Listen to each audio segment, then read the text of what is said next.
Democrats have to stop thinking that what the voters dream about is to be hassled.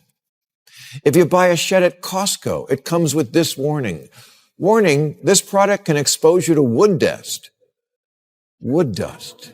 No kidding, which is known to the state of California to cause cancer. That's right, California thinks you're going to snort your shed.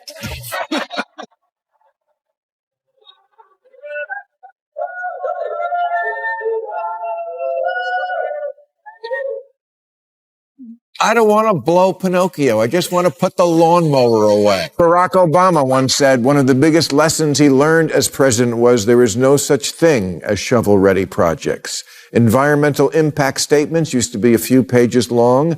Now they're thousands of pages of legalistic nonsense and take an average of 4.5 years to complete, with thousands of bureaucrats filling out millions of paper forms that kill hundreds of forests to answer the question, is this good for the environment? Ma is criticizing the Democrats for policies many argue are hurting the country. And it's as hilarious as it is jaw-dropping. The Democrats lost power nearly 2 years ago, but Ma insists their policies are still having lasting effects to this day. His verbal demolition was savage, scorched earth, and utterly merciless. So, slam that subscribe button and let's get into it.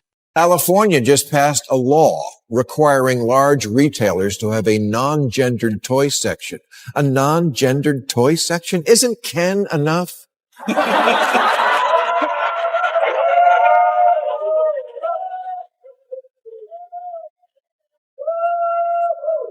We need a law for that?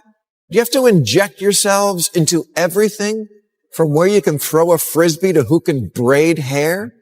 This is why so many people, by the way, were triggered by COVID policies. They were already sick of rules. Regulation should be a good issue for Democrats. It's certainly one they're associated with. Ma opened with a blistering reminder of just how deeply Democratic overreach burrowed into everyday American life and how stubbornly it refuses to leave. The regulations they championed didn't vanish when they lost power. They're still here, still challenging common sense and still costing ordinary Americans dearly. Take California's gender-neutral toy department mandate, a law so disconnected from reality that most Americans still can't believe it's on the books. It's still in effect today. Then there's the soft-on-crime legislation that critics argue limits law enforcement and keeps homeless encampments firmly planted on city streets, treating sidewalks as permanent residences. And let's not forget the shoplifting thresholds that critics argue reduced penalties for retail theft. What Ma brilliantly called justice shopping. These aren't just bad policies collecting dust. They are active living laws that are quietly hollowing out America's foundation brick by brick, city by city, day by day. Average voter would agree that banks and chemical plants and drug companies need watching. Telling a company, you can't dump the waste from your hog farm straight into the water supply. We're mostly all for that. But Democrats have become a parody of themselves, just making rules to make rules because it makes you feel like you're a better person. Making sure that everything bad never happens again, which you can never fully do. It just makes everyone else's life a drag. The Biden infrastructure bill has a provision that requires all new cars to install an alert system that goes off when you leave a baby in the back seat, which is something done only by crackheads and people who sadly, yes, do it on purpose. Maher's point here cuts straight to the heart of the matter, and it's one that's hard to argue with. Regulations in and of themselves are not the enemy. Nobody is out here raging against rules that actually make life safer, fairer, or better. Seatbelt laws save lives. Food safety standards protect families. Environmental regulations keep our air breathable and our water drinkable. That kind of governance, nobody has a serious problem with it. But here's where critics argue the Democrats went too far. They stopped making laws to solve real problems and started making laws to feel good about themselves, to perform virtue on the public stage and signal to the world that they were the moral superiors in the room. It was governance as self-congratulation, policy as a trophy, legislation dressed up as compassion, but really just ego wearing a very expensive suit. And ordinary Americans, They're still paying the price for that arrogance today. Every one of us winds up bearing the cost for cars to install this alarm. You know who's going to ignore it? Crackheads and people who do it on purpose.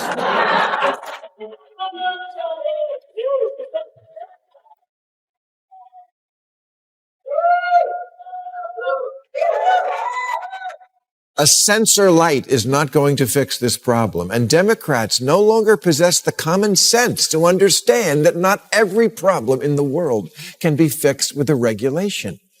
But don't tell that to the advocacy groups who also want every future car in America to only start when the driver blows into a breathalyzer. Oh, great, my other car is a Karen. Mars's next point is where things get really interesting and brutally honest. The Democrats operated under a dangerously naive assumption that human behavior could be legislated into perfection, that if you just piled enough rules, restrictions, and mandates on top of people, you could engineer a better, smarter, more enlightened society. It's a fantasy, and Maher isn't buying a single word of it. Here's the cold, uncomfortable truth that no amount of progressive policy can erase. Humans are ingenious when it comes to beating the system. You build a wall, they find a tunnel. You close a loophole, they invent 3 more. Regulations don't eliminate human nature, they just make it more creative. And at the bottom of it all sits an inconvenient reality that no law has ever successfully repealed. You can't regulate every human behavior. It's not a policy failure. It's not a funding issue. It's hardwired into the human condition, and it always will be. Regular viewers of this program may recall my long battle to get solar power hooked up at my house. It involved this shed, which had to be built to house this solar battery.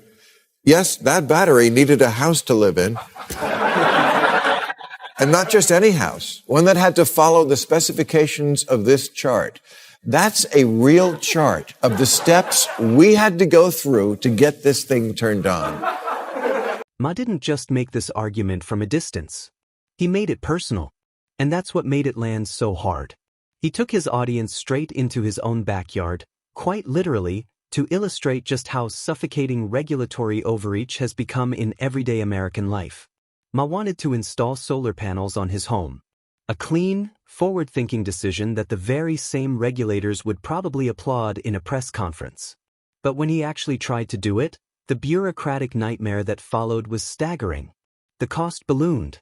Not because of the technology, but because of the mountain of regulations burying the process alive.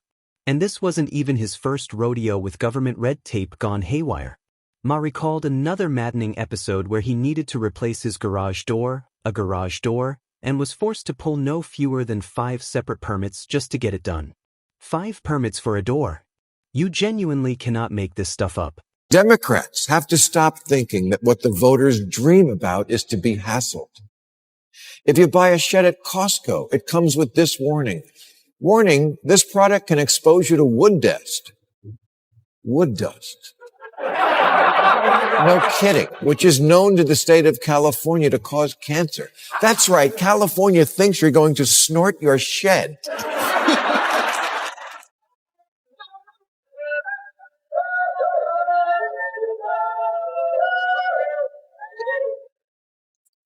I don't want to blow Pinocchio. I just want to put the lawnmower away.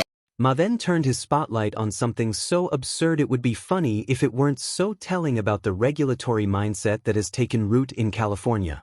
This is where the over-regulation conversation stops being merely frustrating and starts becoming genuinely farcical. California, in its infinite regulatory wisdom, has taken to warning residents about purchasing wooden sheds from Costco. The reason would dust, the implication cancer. On the surface, it sounds almost responsible until you actually dig into the science. Because here's what the warning conveniently leaves out. The amount of wood dust required to pose any realistic cancer risk to a human being is enormous. We're not talking about assembling a backyard shed on a Saturday afternoon. We're talking about prolonged heavy industrial exposure over years. But nuance has never been regulation's strong suit. Instead of context, Californians get a cancer warning slapped on a garden shed. It's not protection. It's paranoia dressed up as policy. And Maher is done pretending otherwise. Barack Obama once said one of the biggest lessons he learned as president was there is no such thing as shovel-ready projects. Environmental impact statements used to be a few pages long. Now they're thousands of pages of legalistic nonsense and take an average of 4.5 years to complete, with thousands of bureaucrats filling out millions of paper forms that kill hundreds of forests to answer the question, is this good for the environment? And here's where the conversation shifts from merely infuriating to genuinely alarming. Because when you start adding up the true cost of all this bureaucratic dead weight, the numbers stop being abstract and start being catastrophic. This isn't just about inconvenience anymore. This is about where America's money is actually going and why the debt keeps climbing with no ceiling in sight. Think about it seriously for a moment. Every permit that shouldn't exist costs money. Every redundant regulatory review costs money. Every government agency created to oversee another government agency costs money. And those costs compound, multiply, and balloon into figures that would make your head spin. In fact, there are documented cases where the bureaucratic process surrounding a project ended up costing more than the actual project itself. The paperwork outpriced the work. The red tape outlasted the construction. And somewhere in that grotesque equation lies a massive chunk of America's spiraling debt, adding significant costs over time, one unnecessary regulation at a time. In San Francisco, the city's so nice you'll step in poop twice.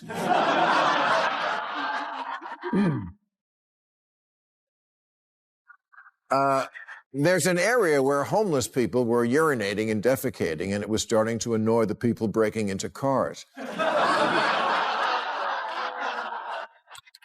So the city tried to build a public toilet last year, but then gave up when the cost hit $1.7 million. Not $1.7 million for a public toilet system, $1.7 million for one toilet. And then Ma delivers the example that stops you dead in your tracks. The one that makes every previous point suddenly crystal clear. San Francisco spent $1.7 million building a single public toilet. One toilet, not a facility, not a complex, one solitary toilet that anyone could have built for a fraction of that price on their worst day. But here's the gut punch irony that Ma doesn't let slide.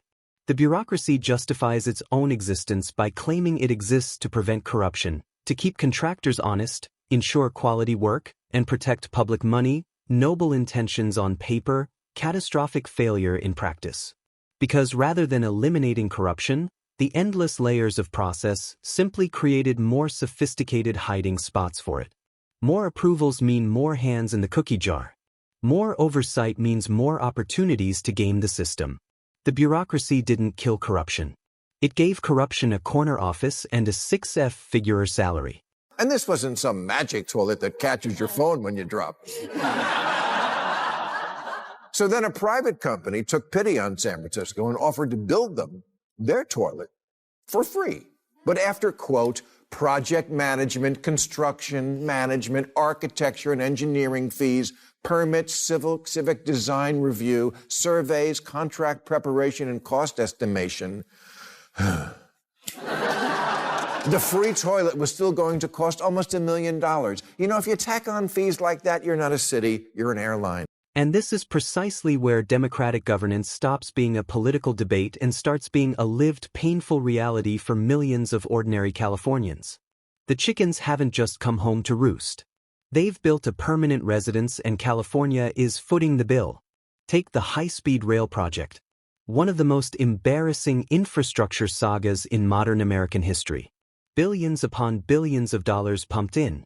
And yet the project remains stubbornly, almost defiantly unfinished. No ribbon cutting, no trains, just an endless money pit drowning in its own bureaucratic quicksand. Then there are the wildfires, something Ma clearly sees as unforgivable.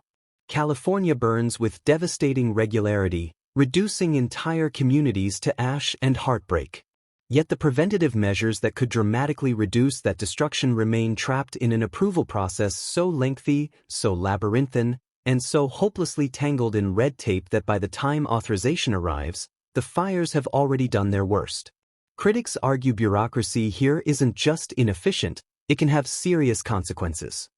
It feels like San Francisco is actually proud of being impossible. Asked about the toilet, a spokesman for the Department of Public Works said, "We are a city of public input." Okay, but I'm stepping in public output.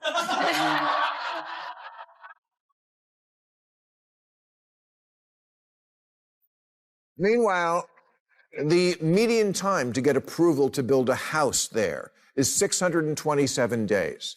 That's 217 days longer than it took to build the Empire State Building. You need 87 permits, 15 from the Planning Commission, 26 from the Public Utilities Commission and the Fire Department, 19 from building inspectors, 17 from the Public Works, 10 related to public spaces, and 1 from a guy in a T-shirt that says Federal Boob Inspector. And that, in a nutshell, is Bill Maher's searing indictment of democratic governance. And it's one that's increasingly difficult to dismiss as mere partisan noise. From cancer warnings on garden sheds to million-dollar toilets, from garage door permits to billion-dollar rail projects going absolutely nowhere. The evidence isn't subtle. It's everywhere. The Democrats didn't just make bad policy decisions. They built an entire ecosystem of overregulation, bureaucratic excess, and virtue-driven legislation that continues to suffocate American life long after they lost power. They confused complexity with competence and paperwork with progress. They legislated to feel good rather than to do good. And ordinary Americans are still choking on the consequences.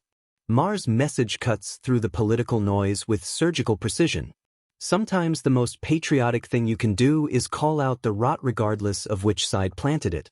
And today he did exactly that. And on this note, we draw the curtains on today's video.